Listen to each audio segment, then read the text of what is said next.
kumbaga mas efficient yung pagpapakommunity.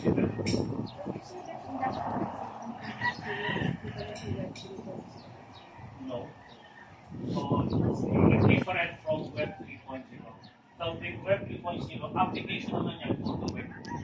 Like for example, the Web 1.0 is just display of information. No interaction. No interaction.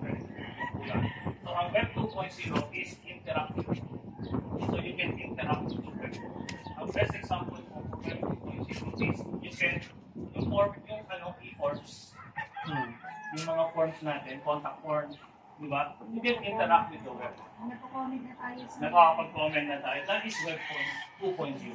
So, now the society 5.0 is industrialization 4.0, but now, ang application is for the community.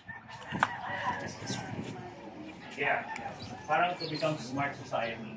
Kaya ako, gusto ko sa akin dissertation, gamitin natin itong technology na ito para makapag-community tayo ng mas efficient, mas reliable, and when we speak of blockchain, yung kind of security and viability is mataas.